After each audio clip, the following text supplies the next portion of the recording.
I'm Kyle with iFixit, and I am really excited for the first ever Open Source Circular Economy Summit. This is going to be very interesting. I'm really excited to see what everybody else has to say. I'm here to share a little bit of our story with iFixit and how we partner with manufacturers.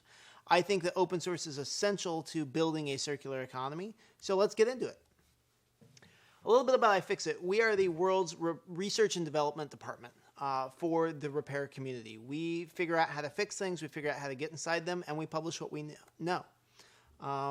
This is relevant to the circular economy because people are breaking products all the time.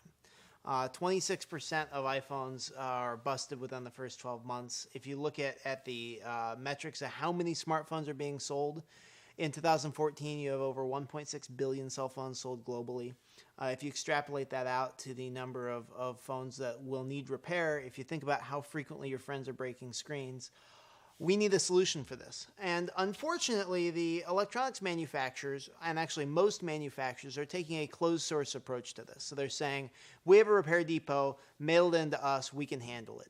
You have Apple with 450 repair stores worldwide telling 600 million iPhone customers, yeah, just bring your phone into the store when you break it. Well, 450 stores cannot repair 600 million iPhones, even if only a quarter of those are breaking every year. The physics, the math just doesn't work. You need a more distributed, you need a larger scale solution. So that's where we kind of did the open source approach to Apple without their permission. We took all their products apart, we reverse engineered them, we figured out how to repair them, we wrote repair manuals for them, and we put them online. We estimate that there's about a $10 billion global repair opportunity on iPhones. And if you look at the McKinsey study that the Ellen MacArthur folks worked with them on, they see a massive opportunity just in cell phones. And I use cell phones as a case study, but this is really relevant to all kinds of products.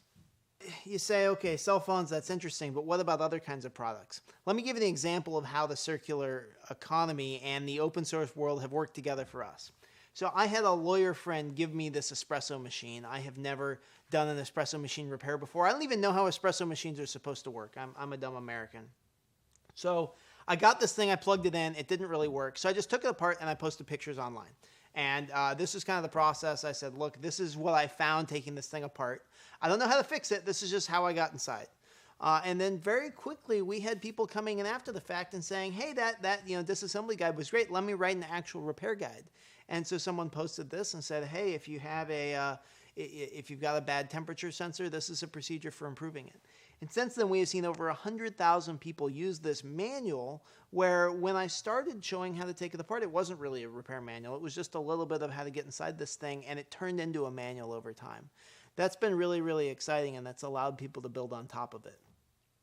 Every single repair guide that we publish on iFixit is in OManual format. This is a open source. Well, the standard is a industry standard. It's been developed with IEEE. It's IEEE 1874, so it's an international consensus standard for the format of exchanging information. So if you have a manual and I have a manual and we want to be able to talk back and forth or reuse modules of it, OManual is the interchange format. Everything on iFixit is available in both XML and JSON API so that you can build on top of it. As a matter of fact, we were in Shenzhen the other day and we found this repair manual in Chinese for the iPhone 4. This is the iFixit manual. It's been translated. It's being redistributed.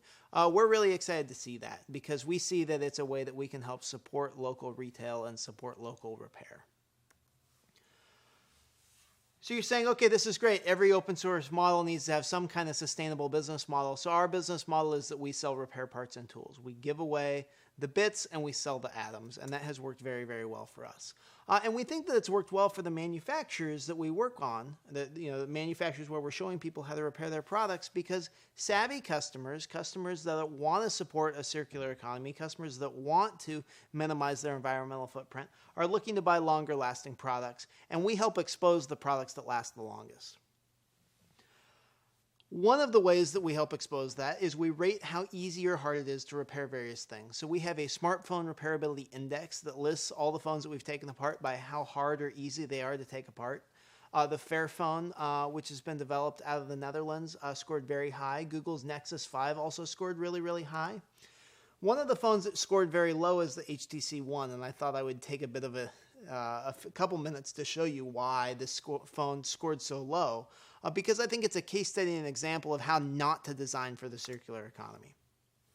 So this is how you get inside the HTC One M8. The first thing that you do is you have to unglue it. There is glue on the face of it. There's glue to get into the display. So this is what we call the eye opener. It's a sack that you heat up in the microwave, and then you use it to loosen the adhesive.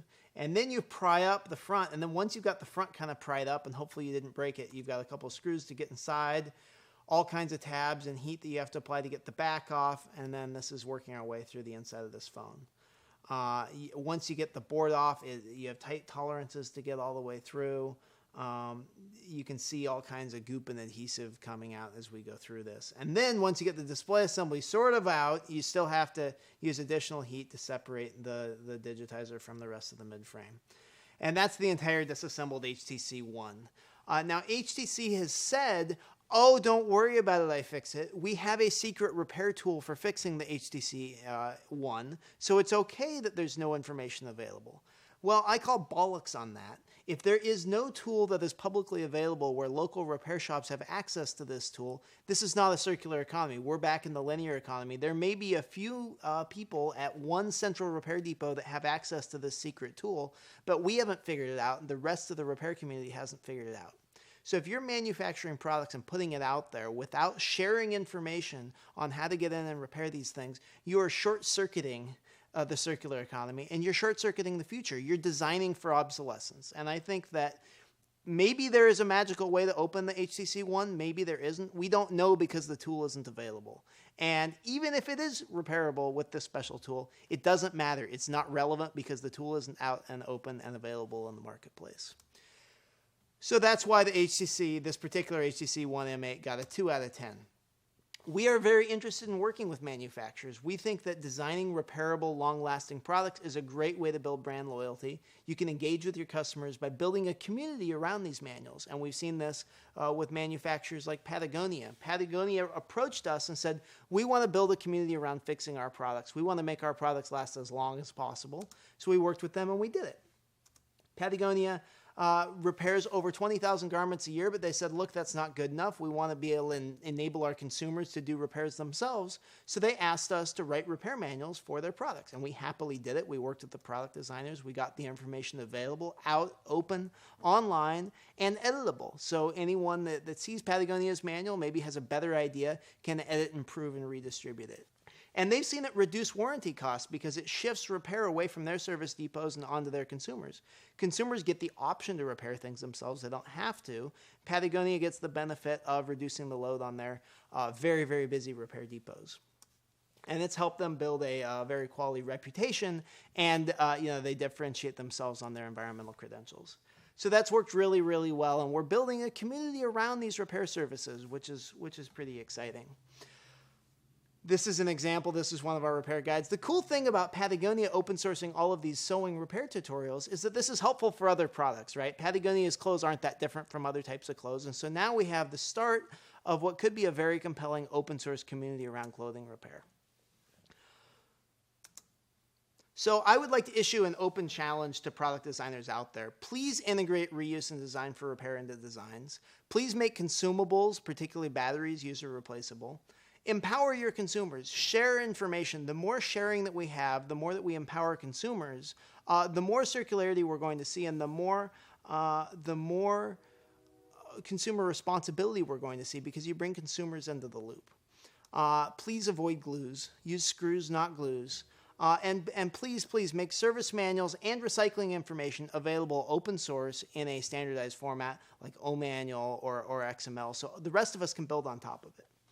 And help us. Let's bridge the digital divide. Electronics are hard to repair, but it's something that can be done if we share the information. If we have an open and inclusive attitude toward building this community and toward building this economy, we can do it. But we can't do it if we have this heavy-handed, top-down approach where, yes, there's a secret way to repair this thing, but we're not willing to share it with you.